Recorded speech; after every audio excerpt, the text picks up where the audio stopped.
Hey, how's it going, everybody? If you're new here, welcome in, and if you've been here before, you know what to do. Smash the like button on the way in. I'm Rollshambo, the connoisseur and collector of all things sharp and shiny, and today I've got not one but two brand new releases from QSP on the table. Two brand new releases from a company that's been known to bring high quality at an affordable price point. And just a heads up, both of these are under $100. In fact, I want to say that they're both around the $70 to $80 range. I'll make sure to post the prices in the video as we go, but I just want to go ahead and get started because I've had these knives for a couple days. I've had an opportunity to experience them, and I definitely want to share it for those of you who are interested in great knives at an affordable price. Let's go ahead and start off with the first one. This is the brand new QSP Beetle, and oh man, this knife is this knife is awesome and also very colorful. Now you might be looking at this going, blue. Look, they've got multiple different colors. Check the link down in the description below in case you want to find this color or another color. I'll have them both linked down below. Now this was of course unveiled at the last Blade show, and apparently people really liked it. What QSP tells me is that this was definitely a fan favorite, and I totally get it, guys. Let's be real for a second. First of all, the aesthetic of a perfectly symmetrical knife is beautiful. It's gorgeous, and they've got nice little stylized designs in there, like on that pivot. Yeah, that looks nice. That looks really nice. They even lined up the logo right there on the medial ridge of the blade, and so everything is perfectly symmetrical. It is a liner lock, and lockup on that bad boy is going to be coming in somewhere around, we'll call that 35%. Sure, that sounds safe. I do want to mention that this is not a true dagger blade because it doesn't have a double edge. This right here is a false edge, but I'm going to tell you right now, for those of you who are industrious, there is enough clearance in here where you could definitely get away with sharpening that other edge and not have to worry about running your fingers into it.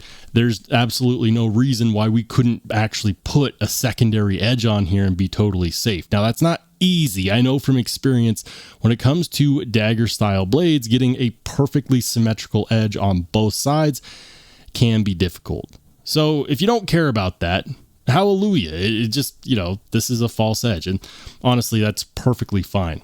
In the hands, really good ergos. The handle scale swells, right here in the center. And so you get a nice positive grip on this knife. Overall length, we're looking at about 7 inches overall. So it's not a huge knife, but it's also not a micro knife. This is a knife that's going to fit very well in the pockets, especially considering that we've got a true deep carry clip. It's a top mounted clip right here, which means that, yes, for you lefties out there, this is entirely reversible. Hallelujah. And past the ammunition, this is nice, and it's symmetrical in truth because it's not just a clip on this side. No, you can flip the clip on this side and it's going to be the exact same on either side. The only real difference is that on this side we've got one T8 pivot screw and then 2 T6 body screws, and then on the other side also 2 T6 body screws. Yes, the handle scales are vented, but it goes through to the liners, which are colored, and so you get a really nice aesthetic. That is gorgeous, and it's only about $72. On the blade steel, we're looking at 14C28N, which is a steel that I'm a very big fan of because it's easy to sharpen. It holds an edge for a decently long time at lower edge angles. It's extremely corrosion resistant, and oh yeah, it's one of the toughest steels out there, period, which means that it will hold its stability at those lower edge angles really well. The action on here is perfect on the deployment. This is a true push button, guys. I don't know how else to say it. Like the action on deployment is really fidgety because even though you only get the flipper tab, whether you are light switching it or whether you are doing a push button, even if I do it lightly, just like I'm going to try to fail it.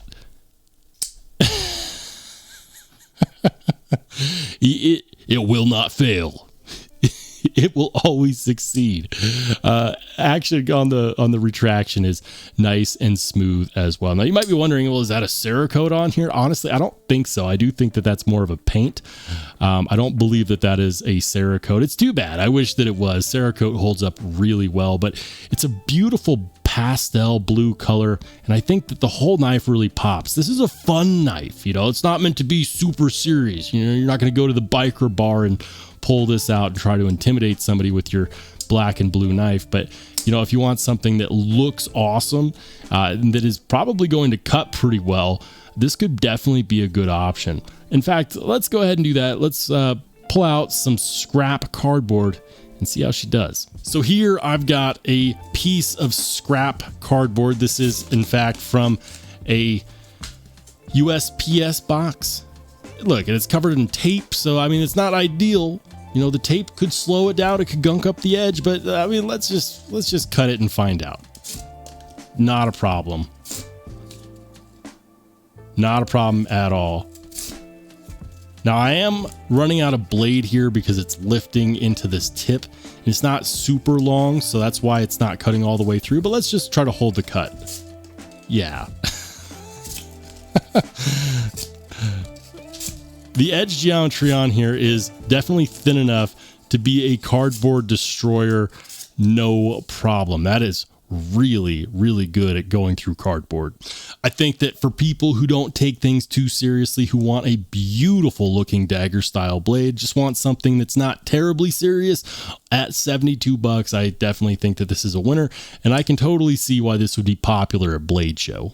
Next up is a knife that I technically already have. This is the QSP Hedgehog, but this is the spear point edition. The one that I already had is their first version of the QSP Hedgehog, and that one's a TPK exclusive with M390 and titanium, and it's, you know, $150. And here's the beautiful thing, guys. You get all the great edge geometry on this. You get an included spear point now instead of a Spanish tipped razor that the original Hedgehog was, and it's half the price. That's right. This is, you know, in the $75 range, $80, 70. I think it's $75 to $79.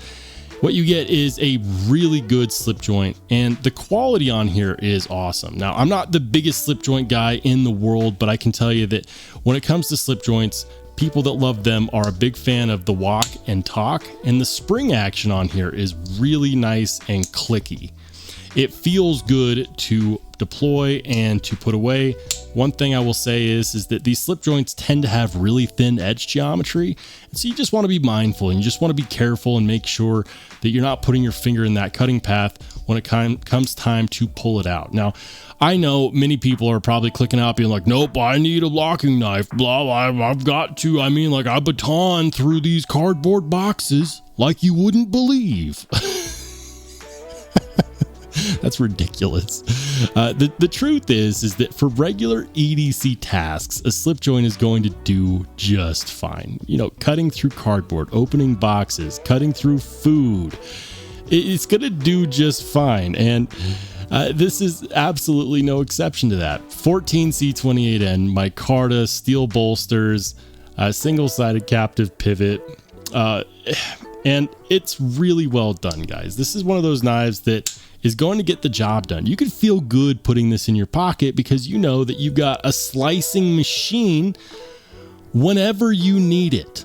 Now, this isn't a huge knife by any standards. It's about 6 3/4 inches overall length. The blade itself is just shy of 3 inches. The 14C is estimated to be coming in somewhere around 59 to 61, according to their website, and I believe them. QSP has been pretty reliable. We've got a nice high polished satin finish here on the blade, and it is a full hollow grind. That means that this, just like the first TPK QSP Hedgehog that I bought, this is going to be a slicing machine, but you don't have to take my word for it. Let's put it to the cardboard. All right, guys, here's the cardboard. Does it stand a chance? No. Do they call it a slip joint because it slips through material? Like, this is me just doing it slowly, not because I have to, but because I can. No, oh, man. This feels better going through cardboard than a lot of my utility razor blades that are meant for that. It doesn't it doesn't get any better than this when it comes down to edge and blade geometry. A full hollow ground spear point, meaning that you actually can pierce into things really well with that tip. That's going to be perfect, especially if you want to do some precise cutting or some swirls on something that you're holding down. I mean, are you batoning with your knife? No, get a QSP Hedgehog. Thank me later. Like, this could be someone's everyday carry for regular EDC tasks, and this is going to be more than satisfactory for most people. But there you have it, guys, the 2 new knives from QSP. And this is not the only 2 knives that they're releasing at the moment. They have several others that they have released as well, including one that's very premium that is, I think, limited to 58 pieces. You'll have to check them out. I'll leave a link in the description down below, but I'm curious, which one do you like better? Are you going to pick up one of these? Are you going to pick up both of these? I mean, for the price, I'm pretty sure you could, but let me know what your thoughts are in the comment section down below, guys. And if you enjoyed the video and you enjoyed the commentary, please make sure to hit the subscribe button that's about to pop up in that corner. And if you just want to watch some more awesome knife and EDC content, feel free to click on one of the videos that pops up next.